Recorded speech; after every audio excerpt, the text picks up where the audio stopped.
there guys, welcome back to ShootOut and welcome to a very important video, especially if you're English, which I'm guessing most of you are watching this one, but we're going to go through something that is pretty substantial because Thomas Tuchel, with the qualifiers and up until this point, has been looking to see who is best fitted into this England team with the vision of the 2026 World Cup, which we expect Thomas Tuchel to know exactly what he's going to do by that point. But we're going to have a little conversation joined with our guest there as well. Once again, he was on here for the Leeds video, but he's here once again. Ash, thank you for coming on. Thank you for having me. By popular demand, actually, I will say. It was. Oh, yeah. Yes. We don't know that at this point, but I do know for a fact that you lot wanted more of Ash. So the here comments he is. just gonna be like, get this guy off my screen, chatting nonsense. You're like, he's back by popular demand. How's the LinkedIn profile? We don't know I it don't yet. know, mate. I've got loads of connection requests to go through.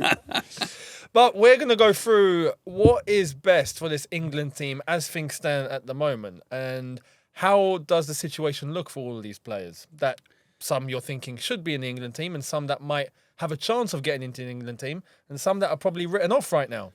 But mainly from an attacking side. I Yes. think, like, at the moment, let me just paint a couple of names so that we can start thinking about who is the geezer or who is not the geezer. Or maybe they're all the geezer, but you can't all be the geezer.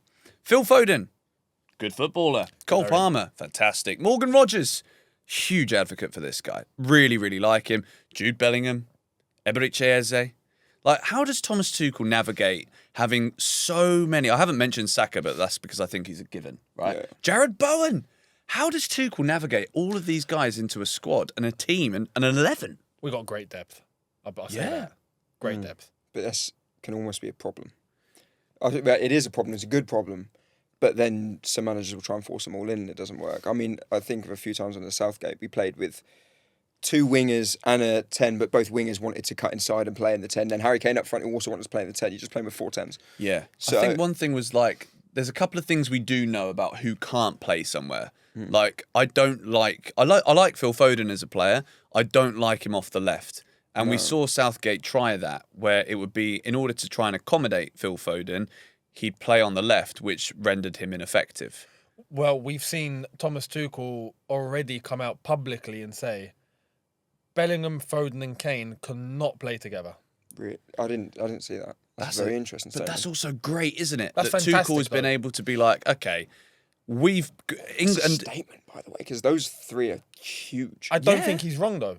No, neither do I. But I also think Foden's a very similar player in style to, say, like an Eze or Cole Palmer or these guys. So then are you saying those guys can't play there either? Which, to an extent, I agree. But if you were to go, okay, Foden can't play there, but we'll put Cole Palmer in or we'll put Eze in, it's like, is it much of a different style of player? Mate, you know Cole Palmer a lot better than me. Is it not the same like winger who wants to cut inside and play in the 10? No, not with Cole. No? In fact, Cole, unless Bellingham plays a little deeper, which he does time to time, but Cole is a little bit more free or flamboyant. I mean, he's not necessarily a player that has to just come inside from the right-hand side, but someone that can play centrally and have freedom to go pretty much anywhere across that entire attacking line. Whereas Foden, I think, is a little bit more, I don't want to say limited. He's not limited. But as we've just explained, he can't just go shifting over to the left, for example, and you expect something out of him over there. Whereas Cole Palmer, You could play him on the left. I think, I not dunno. necessarily play on the left, no. But I think he's more comfortable dipping in and out over there than a Foden. But I think that's only because of the system that Man City play. Because Palmer had True, the same could thing at be. City. Yeah. I think Foden, I don't know either of them probably as well as you do, but I think Foden's a very similar style player to Cole Palmer in the sense that what you just described Cole Palmer is how I would describe Foden. I think he'll be on the right, but he'll want to drift inside. The goal he scored against Leeds, he ran across the box and scored from the left corner. So I think he's a player that wants the freedom, and Foden is, if you ask him, he'd say, yeah, I want to be the right winger, but who can drift to the 10. And probably if you ask both players how they want to play, they'd describe the same way, I think. Yeah, I think Eunice alluded to something which helps us to unpack this a bit more, is if Bellingham plays a bit deeper. For me, this is an absolute given, if Bellingham even plays. Because there's a Yes. lot of people, and I don't know where you guys sit on this, but Elliot Anderson's having a fantastic season for Nottingham Forest. I think Tuchel loves him. I think Adam Adam Wharton Wharton. is the closest player to a Sergio Busquets that England will ever produce. And, I'm not a big fan of Busquets, but let's what was be his real, he's pass? good on the Who ball. was the game? Adam Wharton made a pass very recently, like absolutely ridiculous pass for a goal that Palace scored. Do you know what? I wish I could say, but I don't remember. But that's so thanks generic. for sticking me under the bus. No, fuck's sake, George. But Adam Wharton is a serious player. So I think for Tuchel, it is about and I don't think this is a problem, and I think Southgate might have been culpable for this at times, playing up to the names in the squad. I think for Tuchel, it will be the solution to what we do here with the attack will come by picking Declan Rice's partner at the pivot position. This is why I think there's a chance that Jude Bellingham could be in jeopardy here. What, not going? No. Imagine that. Not being the starting 11. Oh, yeah. And I think many people expect him to start just simply because he's Jude Bellingham. And he's a really good... He's class. On his day as well, he's fantastic. But when it comes to a team, sometimes there's players that just don't fit based on who's actually around them. And I think right now, to give England the best balance, as you've just alluded to, who's going to partner Declan Rice? And if you were to have someone in that 10 who's an actual 10 that can fit, such as a Palmer, such as even a Foden, Bellingham, where does he fit? It doesn't. I think for the sake of the England team, it might not actually work if he's there with those players. You're going to have to change the selection to accommodate him. And I think that can be detrimental. I think he's got to be a box-to-box. Exactly. That's very much what I thought when Southgate was in charge. But that was also frustrating because Southgate just wanted to play 13 number sixes. Exactly. But I think the one thing he gives you, which is easy to underestimate and could be frustrating, but he has so much personality and aura, if you like, as a player on the pitch. And I think it sounds like nonsense, but I think that's kind of important. As a team like England, to have players in there where the opposition look at and think, and someone who's going to be a presence. You look at the... Has not hurt us in the past, though? And Tuchel's very systematic. So maybe. I mean, I think Southgate went with maybe too much of that. But I think having one or two of those players in there, I look at Bellingham and be like, if we need a goal 10 minutes ago, he's a player I'd want on my team. It's also and again, these things I look at with a grain pinch of salt. Like Palmer, Bellingham, both in the FIFA World 11, whatever it is. I do think there could be an element, you might be right here, where countries will look at that and instead of it being like a tactical battle of how do we beat England, it's like, how do we shush these people on the pitch that want to be expressive, that want to control, dominate, make the headlines. So I find it difficult to justify keeping Bellingham out. But this is the thing. If you're playing in a certain way, and this is where I think Southgate went wrong, because Southgate had the chance to set England up in a way where you could even play a back four, but allow the team to express themselves and allow the team to attack, and he never did unless we were in trouble. And every time we did go on the attack, we scored or we'd all of a sudden look really good, and then he would reserve things again. That doesn't help Bellingham. But the way that Thomas Tuchel plays, especially in that midfield, he will go over double pivot. So the most important thing here is who is actually going to partner Declan Rice. And it's not going to be someone that's going to necessarily just be attacking all the time. It's a double pivot, So he's more likely to go Rice and Wharton. Exactly. But then there's only room to accommodate one number 10. I think Rice and Bellingham are similar players in that England team. But then They're Bellingham... both very powerful runners. I agree. Very presence-focused players. And I'm picking Declan Rice all day long. 100%. So maybe that's... Because I like Rice and Wharton, because Wharton offers you very different... The passing range is a very different player to a Rice. Rice is box-to-box is what you need. And then you can go for a more creative number 10. And then, like you say, where do you fit Bellingham in? I personally think you start with Bellingham in the first game. I mean, we're way off it now. A lot can change in this time. But I think you start with Bellingham in the first game, but you'd be very, very quick to change it. And I think if he turns up and he provides what you know Bellingham can provide, and that kind of presence on the pitch, those clutch moments, and he looks like the Jude Bellingham that is one of the best players in the world, then he could single-handedly win you the World Cup. Yeah. But I think you could also very quickly see that he's not on it, and you need to change it. And then maybe he's someone you bring on 50 minutes ago, and he's not a player you want to see coming off the bench, and he'll have a point to prove, depending on his attitude towards it. So I think at the moment I'd go you start Bellingham in that 10, and it could be frustrating because you're leaving out maybe like a Palmer or Foden. But I think the biggest thing is being very quick to go, okay, this is not working, and change it. But I think he is one of the players that if it works, the difference making is huge. I don't know if that makes sense. But that's what I think with Parma.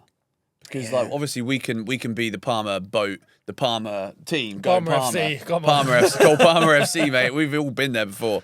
But like I personally, I love him. How can you keep Cole Palmer out of a football team and justify it? You can't. I agree. And do you know what confuses me? Why? Maybe I'm missing something, but why does Saka have to play on the right? Why can't Saka play on the left? Because he played at left back for Arsenal. He was wing back at one point. He was a good left back at Arsenal. He often goes around the outside. He scored about 3 goals against Leeds where he goes on his right foot and nails it in the top corner. I'm like, surely he could play on the left way better than Foden or Palmer, who are very one-footed. Saka's less one-footed, I think. Yeah. But also Saka will go around the outside, and Saka will go around the outside and shoot. And I think that makes, out of all the wingers, he seems the most suited to play on the left. But because he's arguably the number one spot, like he's got his spot, he just assumptively gets it right. But what I like, the idea of something like a Saka, a Bellingham and a Palmer behind Kane, I think that would be pretty cool to see. I think Saka, especially in this system, has to play off the right simply because of the wing backs. So they're going to be further forward. Is it a 5-back? It's going to be, yeah. Do you reckon? Sure. Yeah, because if we know this, it's going to be Reece at right wing back. And if he's actually going to be quite advanced, then you're going to need a left-footed right winger who's going to cut in and add as an option inside. Just imagine Reece James and Cole Palmer on the right for England. Mate, we might as well give us a trophy now, blood. It's a similar... What are we here for? You sound like that expressions. Oh! Just I get a little bit confident and then I just start saying words I'd never normally say in my usual vocabulary. No, but it's going to be interesting, and this is one thing that I think we know this for sure. Thomas Tuchel's going to know his 11 by the time the World Cup comes. So there's not going to be... You see what you just alluded to, for example, okay, we can start with Bellingham, but change it. By the time we get to the World Cup, he'll know. We would have already done that, I think, in the lead up to the World Cup. And is that a risk then if things aren't working out in the group stage? He's not going to change it. I think he'll have a plan B. Yeah. With the squad that you've got, I'm sorry, but this is again on Southgate. With the depth and quality of players that England have, personnel-wise, how you can't manage in-game and have another alternative if things aren't going the way that you'd like them to is baffling. And I think that is the difference in the gaffer. And we still made 2 finals. Yeah. Do you know what, though? But then look how we lost them. We lost them. Yeah, I know what agree. I mean? And Southgate, the one thing he done fantastic is he came into a broken up England squad and brought them together. And like the things off the pitch, I think he was phenomenal with. Right, and you could never take that away from him. However, in recent tournaments, especially, every time we've got far, it's been down to like a bit of individual brilliance. Jude Bellingham. Jude Bellingham. You had Ollie Watkins' goal, which should never have been a goal, and then there was another one. I mean, the Trippier free kick a few years before that, like. There was a few times we were close to getting knocked out by a lower team where he's been saved by a 1%, like the Jude Bellingham overhead kick or something like that. And I think it's hard to credit the manager when that happens because you can't take the credit for a fucking long throw and a flick on an overhead kick in the 94th minute when you 1-0 down to Slovakia or whoever it was. That's mad, isn't it? Yeah. How mental is that? Like, and then he stumbles his way to the final. Everyone's frustrated, which is weird when you've been in the final. And you can see it though because it's like we don't deserve to be there, and it has been bits of individual brilliance, and I think that goes the other way because I've seen it a lot with Leeds. Is we've had teams that win on every statistic, we create more chances, we don't let as many chances, we still lose, and that's when I feel sorry for managers is because you can build your team to create all the chances and not give away chances, but if they score a 30-yarder and your striker misses a tap in. Fuck it, what can you do about it? And then I think it was the opposite for Gareth Southgate's England. Like, we didn't look good enough, but we had so much talent that one player would pop up with something like Palmer's goal as well in the final. Yeah. So there'd always be one bit of individual brilliance that would get England through. And I don't think you can credit that to the manager. So he done amazing in what he done in terms of getting the squad back together. But I'm really glad there's a new manager in charge, and I'm excited to see how it go. But hopefully he doesn't do what Southgate does and plays Harry Kane, Mason Mount, and then 8 defenders. Mason Mount. There's another one. Possibility that he could be back in the fray because Tuchel adores the bloke. He does. Rightly so. But I think he adored Mount when Mount was physically able. Because that was his strength. Poor guy. He's just lost it, Man Whereas United, he's gone hasn't he? through so much turmoil physically that And to be honest, other players have kind of There's risen. too many good players now for, There's way for too Mount many. to get in there. You playing him ahead of Morgan Rogers? But this is the thing. We've got not to talk even about come. him. We've not even come to the left-hand side, Mate, right? that's where Morgan Rogers plays. On the left. Because you can't. I don't think you can keep a player of that ability out the starting Do you think 11. he starts? But I what think about he's got to play. He's got to start. what about So Eze? does Palmer start? Oh yeah. I mean, do you So know you're what, saying mate? Bellingham doesn't Saka's start? getting in the bin, mate. Mate, nah, honestly, so many players. bro. I think Morgan Rogers off the left, and you've alluded to a good point here. But What I about think, Gordon? oh, for goodness sake, Eunice, I'm just coming to terms with someone else in my brain, and you're throwing him in there. To jump on that one though, I like Gordon because he's direct and getting behind. Every other Yeah. attacker England has is like techie wants to cut inside. Gordon's we more need likely someone to go that start. way. Yeah. Tuchel loves Gordon. Yeah. Do you remember we Yeah, were linked yeah. with him when he was with us? Yeah. And now we're seeing what he's doing. But it's like we've just mentioned. Eze has come into form at Arsenal and shown what he can do. Morgan Rogers is just unbelievable right now. Yeah. There's just so many think of these good players, but they're all very similar in the sense Yeah. they're like really good on the ball. They want to drive inside. I think the problem is that's okay if you've got a striker who gets in behind, but Harry Kane also drops back and gets on the ball. So I think that was a big problem we had with Southgate is if you've got Mason Mount on the left who's not going to run in behind, Saka doesn't tend to run in behind, and then you've got Harry Kane who drops in as well. Everyone's dropping in to get the ball, but no one's stretching the pitch that way, which is where someone like Anthony Gordon or Rashford gets a shout to say, could you be in? Rashford's another name. Yeah. Oh, Thomas, I don't envy you right now, mate. I really don't. He's got a great problem though. It's a great headache, but again, I think this has been England. This is the history of the England, mate. Because we got so many good players forever. We've had golden generation this, golden generation that, and you can pick all of the geezers, but it doesn't mean you're going to win anything. But now I feel like this is an unprecedented problem selection-wise, isn't it? Like, mate, I don't even know where to start. Do you know what's one of Foden, Palmer, Bellingham, and Saka needs to be left out and will be left out? Has to. So it's like, whatever starting 11 he picks in the first game, there will be absolute uproar over The one guy of who's those missed it. Yeah. Yeah. But how is he not starting? Whether it's Bellingham, whether it's Saka, whether it's Foden, whatever it is, there's multiple players in that attacking lineup where, even though it's impossible to get them all in, there will be uproar over whoever misses out. Yeah, but the form as well. Like at the moment, based on form, Palmer's just come back from an injury. Foden is in fantastic form. As you say, Eze as well. Morgan Rogers. At the time of recording this around Christmas, who knows what's going to happen between now and the end of the season. I hope Palmer's groin stays all right. But if we can't decide on that, which is fair at this point, I think it's a good problem to have. Yeah, yeah. If we're not going to pick that attack just yet, let's talk to Ash about Dominic Calvert-Lewin then, shall we? Right. Because, Oh wow. 4 on the bounce, mate. mate, paint me a picture to justify why Dominic Calvert-Lewin is the second choice England striker behind Harry Kane. I'm all for it, by the way, to Yeah? hear it.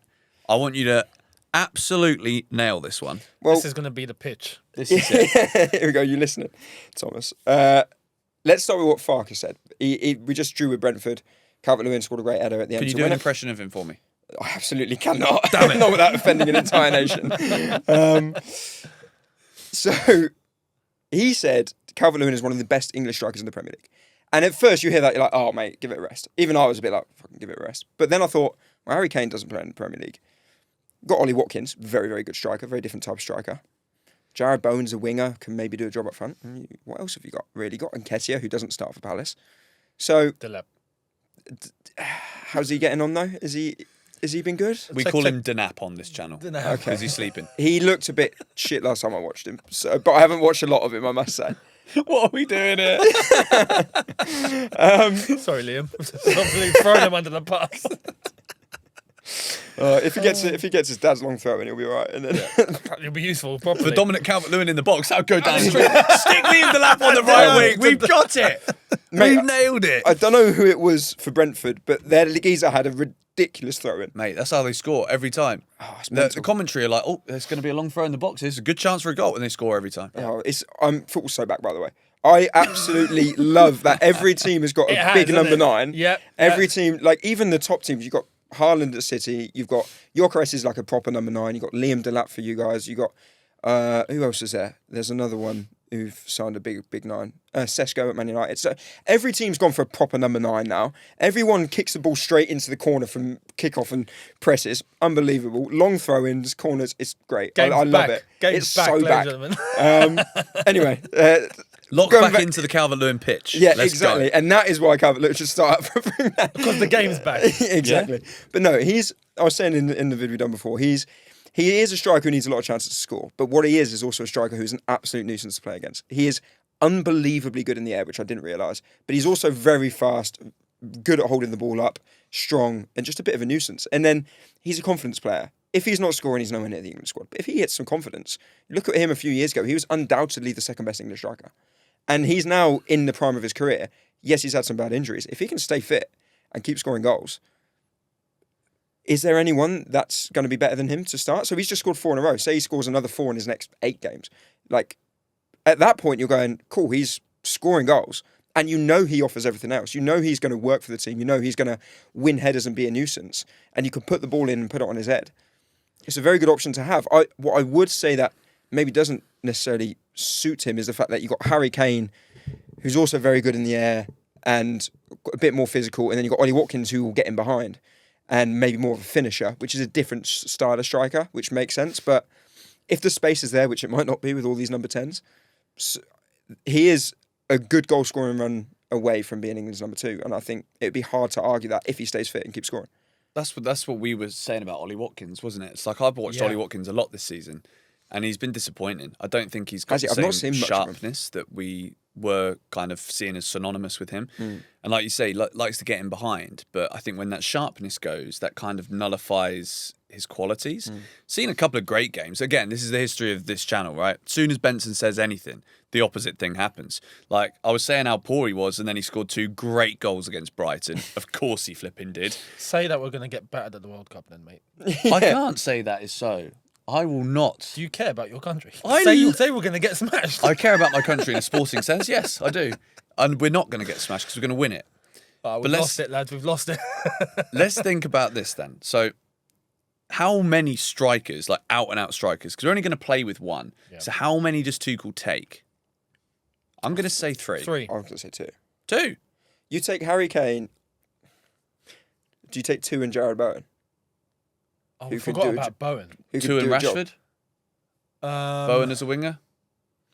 I wouldn't take Rashford and Bowen. Fuck, this is difficult, isn't it? But I think Bowen, you can get away as a number 9. Harry Kane, if he gets injured, you need... This is the thing. Harry Kane starts every game, right? Yeah. I guess your second striker is there in case Harry Kane gets injured. Or to make a difference off the bench. Like Ollie Watkins has in the past. Ollie Watkins makes a difference off the bench. I don't see Ollie Watkins as the starting number 9 for England. So you we've have been to in, take we've been 3, in though. Calvert-Lewin. You have to take 3 just in case. Yeah. But then, never would know. you take a Calvert-Lewin? And you'd probably say to him, like, mate, you're probably not going to play much unless we're winning and trying to hold on to a lead. But Yeah. if Harry Kane gets injured, I'd rather him up front to start than Ollie Watkins, providing he's fit and scoring, because he can hold it up. And you've got Palmer, Foden, Saka, Bellingham around him. It's like you've got a striker who's going to win headers, like from long kicks, or bring the ball down, lay it off, still running behind, work for you. Like, he could work very well in that England team. I'm kind of sold by that, you know. Well, Profile-wise. who would be the options in terms of like an English number 9 in the Premier League that can go? Liam Delap. That's Mate, the the only guy other can't Delap, on the option. pitch. Nketiah, Watkins. That's it. Yeah. We're probably missing someone super obvious, but I can't think of anyone. Is this like a product of the way the game has gone? We're here saying the game's back, boys. You know, like we've got all these big number 9s, which is technically true when you look on paper across the board, right? But from an England perspective, this is going to be potentially a long-term issue. We can have all of the great 10s and the great wingers that we want, but when Harry Kane's gone, which let's be honest, this is probably his last World Cup. We're in a little bit of a pickle, aren't we, really? Who's taking Yeah, the ain't got mantle? much. Because no one's showing that they're of that level yet, at See, least at the moment. I think Liam Delap has got the potential. And when we first signed him, and if you look at some of the great moments at Ipswich, there is a lot of Harry Kane in him. Yeah. When it comes to that raw power and the way that he'll strike a ball with his right peg. Like, he's just not done it yet at Chelsea. I think the pressure has been too much for him. But this is the World Cup for us to be able to flipping go out there and make the most of having Harry Kane. Because, yeah, he scores a load It's of his penalties. last one. But I think reckon Harry they'll Kane's drag him out. sensational, man. So do I, but I think that he'll get dragged out to another one. You reckon? I think he's... Surely because of the way he not. plays, he doesn't run much, does he? I there's- mean, look at him now. Bayern. Yeah. Geezer, it'll just be like Harry Kane. You just stay in between the 6-yard box, get the ball, ping it out to the wingers, and just be in the box. And he'll probably score you a few goals and without doing much else. He's not... If he was a centre midfielder, I'd agree. But I think that because we haven't got anything else. I mean, a lot can change in 4 years, and it always does. Every year, if you were to predict 4 years' time, you'd be a million miles off. Yeah. But Or a millionaire. or millionaire, maybe. But until there's someone else that's coming to like really take the mantle, I don't think there's any striker that will be better than a Harry Kane, who's however old he'll be in 4 years' time. To be honest, I mean, especially now, the thing that didn't help Harry Kane, I'd say, the last few years is the options. So, like, now we're talking about all the players that could be around him.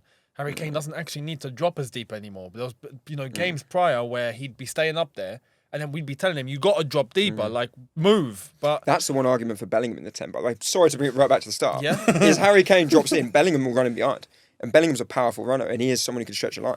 So that might be an option rather than a Foden or a Palmer. yeah. That might be how they're looking at it with Harry Kane. Sorry, this is completely off topic. Carry That's on. No, why it we makes did sense. this vid, because there's so many different ways we can go, and that's the whole point. Exactly. And this is where, like, we want to get you involved as well. Let us know in the comments exactly how do you see things, because it's not just like there's 1 or 2 or 3 options here. There's a gazillion options, and they all make sense. Which is a huge number. Thomas Tuchel's got his work to do. But if there's anyone that I can trust, right, to Dominic do the right Calvert-Lewin. thing with all of these decisions. I love it. DCL, come on. Oh. Thomas Tuchel. then gonna it's Mr. Audi TT. Mate, honestly, there's nothing I want more than for him to be knighted. Give the German the knighthood for winning England the World Cup. Mate, I don't think I could ever love someone more. Imagine that. Champions League If he winner wins with the your World club. Cup, it's without question. I'll buy an Audi TT Just for him. and call it Thomas. Nice. Quick question. Obviously, you love Thomas Tuchel. Yeah. Take that out of it. How do you feel about England having a non-English manager? I'll be honest, right? Personally, this doesn't just apply to England. This applies to everyone. I think every national team should have a manager from that country. I completely agree. Right? It's the national team. Like, if we're going back to fundamentals, I'll be honest though. Right now, England don't really have many top tier managers, and I think that's a consequence of the managers that do come into the Prem and set such a high bar, Yeah, right? Such a it's- high standard that come from other countries. We can't help it. Do you know who the last English manager to win the Premier League was? Oh man, that's put me on the spot. It's not Brian Clough. No, no. Last English manager. Wait, It's not Bobby. no- Keegan. No, it's not Keegan. no one. No. No, it's I've literally just lost the name out of my head. Oh my god. Howard Wilkinson at Leeds. No You're way. kidding. I'm gonna have to win be the fact top checked here, and I'm division. probably going to be completely Top wrong. division. Hang It would be on. top division, yeah. I'm Yeah. sure the last English What manager to year? win the top division. I don't know the year. I just know it's Howard Wilkinson at Leeds. Who won it at Blackburn? Don't ask me these questions, bro. I don't know anything other than Leeds.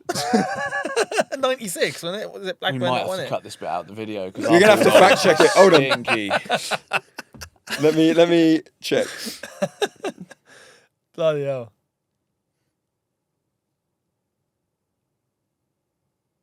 Harry Redknapp. This is not Chelsea. Who was it? Howard Wilkinson, Leeds United, in 1991. Excellent knowledge from Wow, you there, Ash. 91. 91, 92. 91. I was just a mere... I don't even think I was a thought at that point, to be honest. I like to think I was in the pipeline, but, you know, So that's a thought for another day. I'm curious. Who was the Blackburn manager when they won it? Was he Irish or something like that? Why are you asking so many questions that we obviously don't know the answer to make us wasn't look even born. stupid? Oh, it was Kenny Dalglish. All right, fair enough. If it's Dalglish, then he's Scottish. So Mate, they've had more Scottish managers win the Prem than English ones. there we are. Aye. Yeah. Well, I think, yeah, you're right. There's not many good English managers. The one I wanted was Eddie Howe, to be honest. I like Eddie I'd Howe. have liked Eddie Howe, but I think at this point in time, right, we either need to just accept that as a country we've not exactly done very well at like developing managers into the right positions.